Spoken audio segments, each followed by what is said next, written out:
La carte universelle. En dehors d'ici, il y a une foule de gens qui craindraient le jugement que nous leur ferons avec nos dérisoires sentiments. Dans le dedans de ma carte du monde et de là-bas, paraît-il qu'une fraction de gens sont en lutte. Et ils se constituent pour se battre face au ciel, qui refuse de leur accorder une chance. Ils veulent conjurer le sort que le jugement leur fait.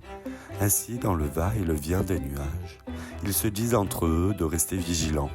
Ils soupirent, ils transpirent en nos voix une conscience qui s'éteint, qui s'abîme silencieusement, comme le grain qui se moud dans les sables mouvants jusqu'à l'oubli et le néant. Ils se terrent de dominer le monde dans l'effort même du bruit, de la mécanique, de la guerre et de la maîtrise du feu. Ils en oublient de pouvoir agir au risque de l'élan bon, de la peur et de la folie humaine. Ils se taisent de leurs conditions humaines pour ne pas faire trop de remous. Ils résolvent à suivre un mouvement. Mais j'ose faire des vents et des boussoles ou des chemins ou encore des ponts se construisent grâce au travail des gens. En faire de l'agitation entre l'idée de faire face et de faire corps, de faire une passerelle entre deux mondes. Le combat du temps est sur le calcul du chaos et de l'instant. Y a-t-il un sort sur nous qu'on ne pourrait pouvoir conjurer ? C'est au-dessus du lot des mots torturés et des phrases alambiquées que le pouvoir formule les lois et les noie dans la complexité de la réalité. Puis jusqu'à là, les discours ne disent plus que le rien et que la tyrannie a su interagir du vide des mots et de la pensée. Ils savent si bien nous faire ingurgiter les modèles du mal, autrement dit, les tyrans, les dominants, théorisent la haine dans le déni de l'autre. Maintenant que nous en sommes ici, en dehors de là, il est surtout urgent de comprendre ce qui ne saisit pas, et que rien que dans l'absurde ou dans le rien du tout, tout se mélange. Le lecteur s'en épuise. Il peut s'en perdre et miner sa pêche de conquérir les lettres et les syllabes au profit des images du monde qu'on souhaite lui proposer dans le carcan de la monnaie du monde.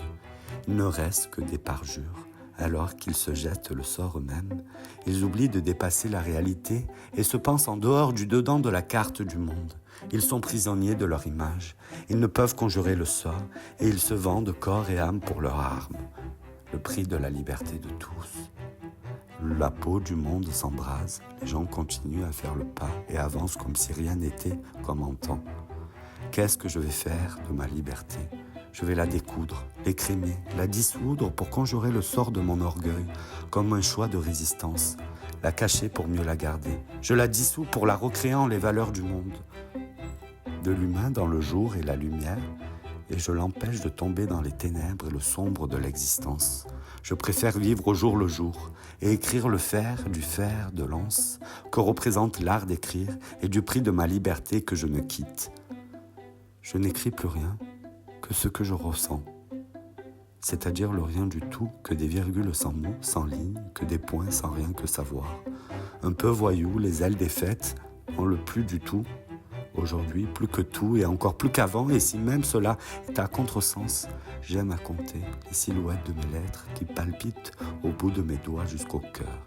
J'aime à crier les mots qui tombent dans leurs mains, à frotter les papiers pour que jusque les sans-papiers en aillent. Mais rien ne brise la chaîne et l'encre de l'amour, celle qui guide l'universel de nos vies sur la mer, sur l'océan, dans le cri du goéland et dans le cœur de ceux qui migrent de rive en rive. Rien ne peut battre cela.